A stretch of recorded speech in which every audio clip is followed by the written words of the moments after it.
Hello everybody. Hello everyone. You want to say something about the wind and the Adidas? Yeah, please bear with us if we are drowned out by the wind or by the Hadidas returning home. The wind has been blowing the whole day and we're hoping that it will bring us some very welcome rain. And yeah, the Hadidas are the Hadidas. Yeah. But we're sure that our voices will be heard. While you talking, you want to say something about simplicity? Let's keep it simple. You do it. We are still on the subject of simplicity, and we are realizing how important simplicity is. It is a subject with so many facets. And it has such an impact on the way we live and the impact we have on our environment.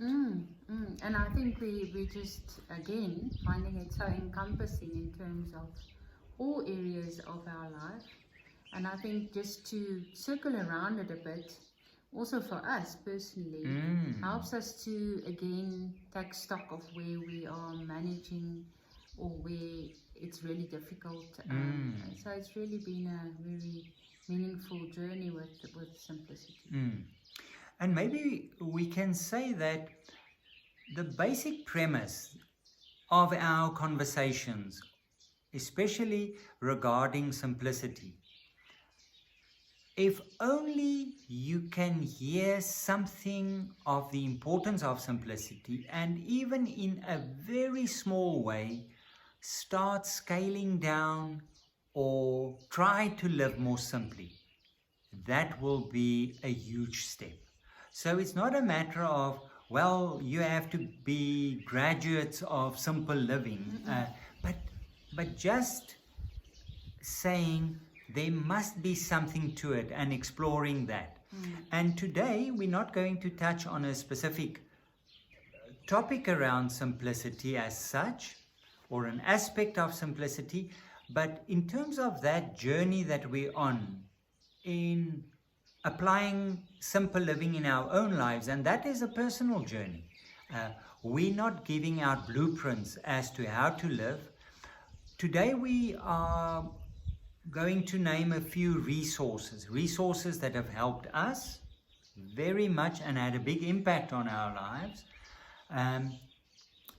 In the forms of books, but we're also going to give through some websites, very, very practical and insightful websites out there, because it's a strong movement. It's way stronger than what it used to be. So there's a growing interest and discovering of the importance of simplicity. You want to tell us about the guru of simple living, your favorite? Yes, it's lovely to start with him. And that is this book by Henry David Thoreau. And he had written this in the mid-1800s. He was born in 1817. And about 1845 he went to live in the woods in a very small cabin that he built himself at Walden Pond, and this book is the result of it. There's a few other books that he has written as well, and during his lifetime he was in a sense an eccentric figure, because he didn't buy into the cultural trappings of his day, and he wouldn't have bought into the cultural trappings of today. So he has written these books, and then at one stage he said he had this number of books on his shelf. I can't remember how many, say 65, and of those 65, 61 he has written himself. So he didn't sell his books. Only after his death. He was actually ahead of his time. Way ahead. So he wasn't understood or taken seriously, I think. And it is interesting that he had a big impact on Gandhi and a huge impact on Tolstoy and on Martin Luther King. So he's a very influential figure and just a very, very good writer. He coined the phrase, simplify, simplify. Strip it down. At one stage he has written, the greater part of what my neighbors call good, I believe in my soul to be bad. And if I repent of one thing, it is very likely to be my good behavior. What demon possessed me that I behaved so well? In other words, following the cultural norms, people would say, if you do this, this is very good. This will bring success, or this is the good life. And he says, stepping back, if he looks at it, it's actually bad. It's quite the ordinary. And quite the opposite. Quite the opposite, sorry. And if he repents of anything, is all the times he has bought into that. In other words, good behavior in terms of cultural norms. Later on he said, we are made to exaggerate the importance of what work we do. And yet how much is not done by us? If we look at nature, the changing of the seasons, we don't do anything about that. Or, he asks, what if we had been taken sick?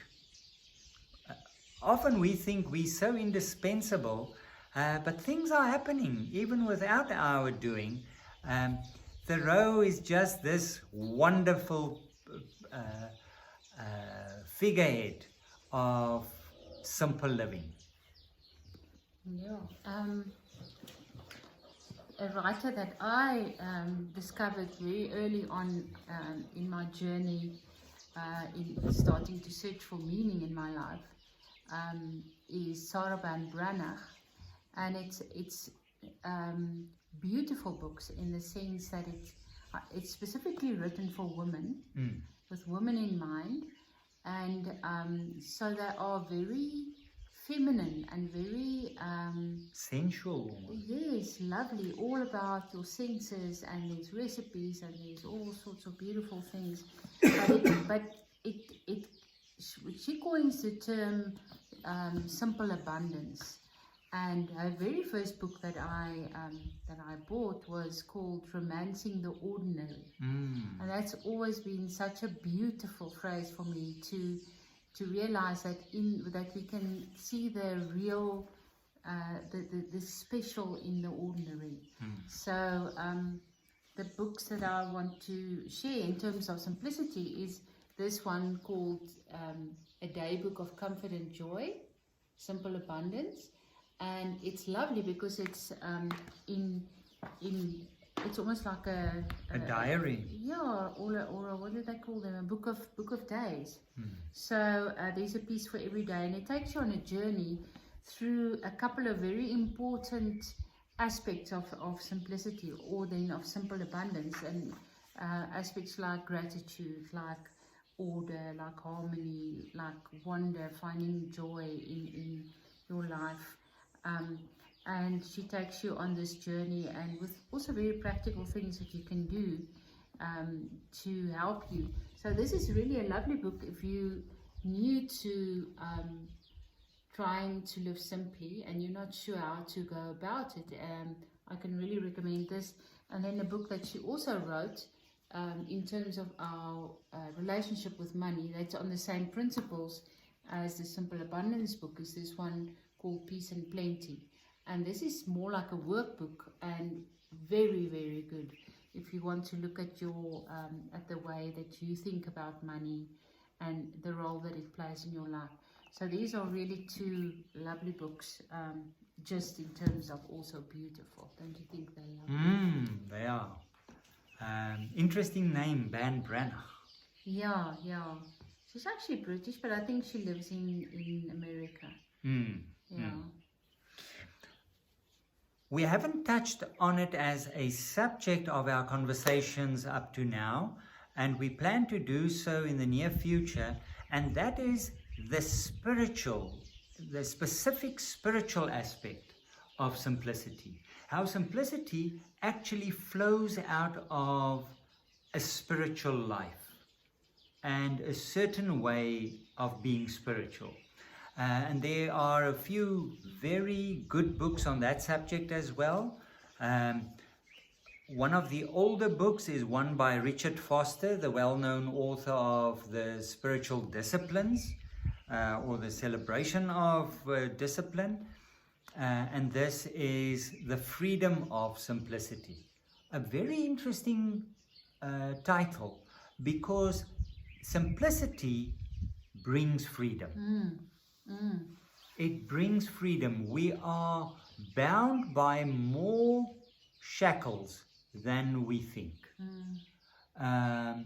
And Richard Foster wrote this very good book, The Freedom of Simplicity. Richard Rohr, the well-known author, he has written a very good book on simplicity as well. So it is an important spiritual principle as well. It has a very strong spiritual base. And then Thoreau started things and nature writing and simplicity, but it had a very slow growth. And then gradually, simplicity as a movement picked up speed. It's difficult to say when exactly. I would say here at the end of the 1970s, 1980s, it really started to pick up speed.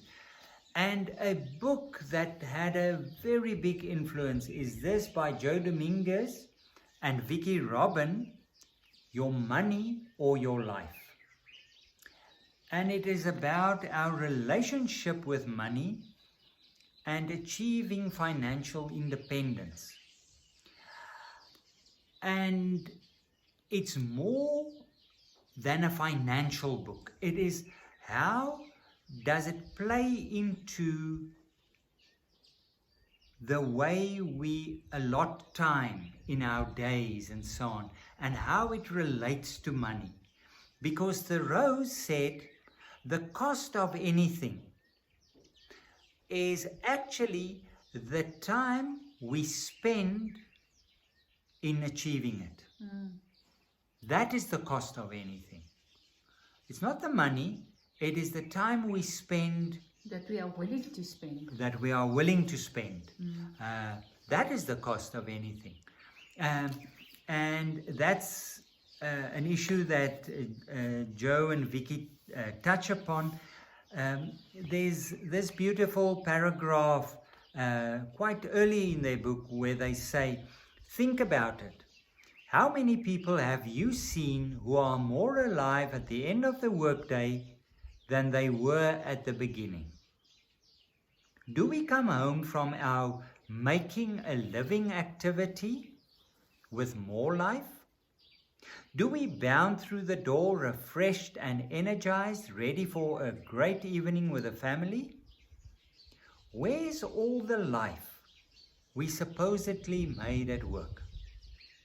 For many of us, isn't the truth of it closer to making a dying? Aren't we killing ourselves, our health, our relationships, our sense of joy and wonder for our jobs? We are sacrificing our lives for money, but it's happening so slowly that we barely notice. So what they say, in general, we're not making a living, we're making a dying. And that's a very impactful phrase. And you realize how important making a living is in our culture. And how to make a living and how to die. Yes, yes. So a very interesting and an influential book in the simplicity movement. A book that I really loved reading, and it meant a lot to me on my journey. I read it many, many years ago. A book written by Linda Breen Pierce, Choosing Simplicity. Real people finding peace and fulfillment in a complex world.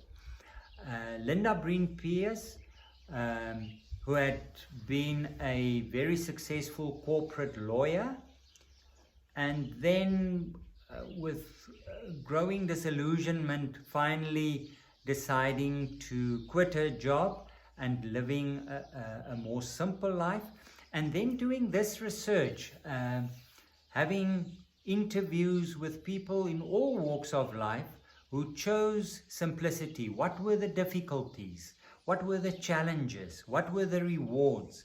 A very, very interesting hands-on book. Right at the beginning, she writes this beautiful poem. It's almost what set her on this journey. She writes, "I pushed myself to my limits in my work as an attorney. Sometimes I think I pushed myself beyond my limits. I would pour out my feelings regularly in my journal. Eventually there came a time when I knew I had to leave. On the day I received a very positive annual review and a hefty salary increase." I mean, that is something we strive for. A very positive annual review and a hefty salary increase. I came home and wrote this poem. The title is Not for Sale. That was the surprise, not the news, not what was said or wasn't said, but the discovery, the bitter discovery that what I had given was not for sale. My heart feels stolen, my soul feels robbed. They say we were taken unknowingly, without a say, no voice in the matter. My soul asks, why? Why did you do this? Didn't you hear me crying out, no?